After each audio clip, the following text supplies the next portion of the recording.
যদি বাঁচতে চান পরের চিন্তা করবেন না।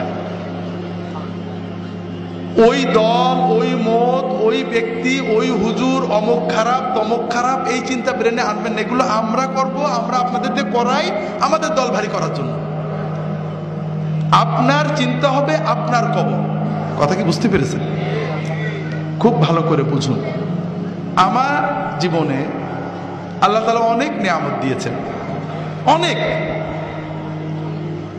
এই নিয়ামতের কোনো শুকরিয়া করতে পারিনি। এমনকি আল্লাহর যে ফরজ নামাজ, এটাও মন দিয়ে পড়তে পারি না। 4 রাকাত নামাজ পড়তে কম্পিউটার স্পিডে পড়ি, 4 মিনিটও লাগে না। এর ভিতরেও 4000 কথা মনে হয়। আল্লাহ যদি কিয়ামতের দিন বলেন যে তোমার এত নিয়ামত দিছিলাম, 5 মিনিট আমার দিক মন দিয়ে নামাজটা পড়তে পারলে না, আমি তোমার নামাজ কবুল করলাম না, তুমি দোজখে যাও, আমার কিছু বলার থাকবে? এমন কোন আমল কি আমাদের আছে যে বলতে পারবো আল্লাহ তুমি এটা নিতেই হবে? আমার দাড়ি, আমার টুপি, আমার নামাজ, আমার রোজা, আমার হজ, আমার যাকাত, আমরা কি কনফার্ম যে এটা আল্লাহ কবুল করবে? আমার না হলে আপনারা তো কনফার্ম নাকি? তো এই যদি আমাদের অবস্থা হয়, তাহলে কোন সাহসে আমরা অন্য মুসলমানের চিন্তা করি? ভাইরা, অন্য মুসলমানের চিন্তা করবেন না।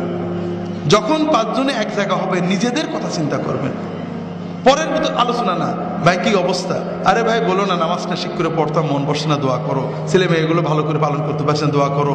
নিজেদের ঈমান আমল নিয়ে চিন্তা করবেন, পরের না। ভাইরা, আমরা পরের আলোচনা কেন করি?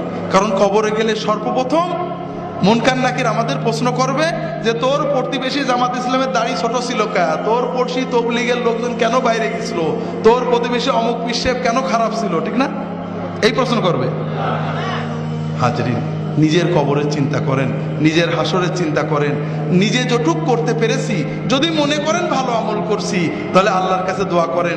যদি দেখেন গুনাহ হয়ে গেছে, আল্লাহর কাছে দোয়া করেন, আল্লাহ আমার সামান্য আমল কবুল করো, গুনাহগুলো মাফ করো। আর তোমার নবীর উম্মত যত আছে, অমুক ভাই তমুক ভাই তমুক ভাই ভুলের ভিতরে আছে, আল্লাহ তাদেরকে হেদায়েত করে ভালো পথ দাও, তাদেরকেও মাফ করো। এইভাবে দোয়া করলে আমাদের লস আছে ভাই? লাভ আছে, অনেক লাভ আছে ভাই। তবে আমরা তো জানি আল্লাহর জান্নাতে জায়গা তো কম, ঠিক না? যদি ফুরফুরার মুরিদরা সব ঢুকে যায়, তাহলে তো আর তবলিগেরা চান্স পাবে না, ঠিক না? যদি জামাত ইসলামরা জান্নাতে যায়, চরমুনা এলাকাতে তো জায়গা হবে না, কম পড়ে যাবে, ঠিক না? হাজরিন, আল্লাহর জান্নাত অনেক বড়।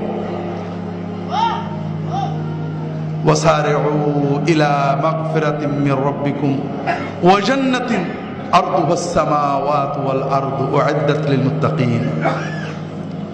তোমরা দৌড়াও, দৌড়াতে থাকো, দ্রুত এগো সেই জান্নাতের প্রতি, যে জান্নাত আসমান জমিনের চেয়েও বড়,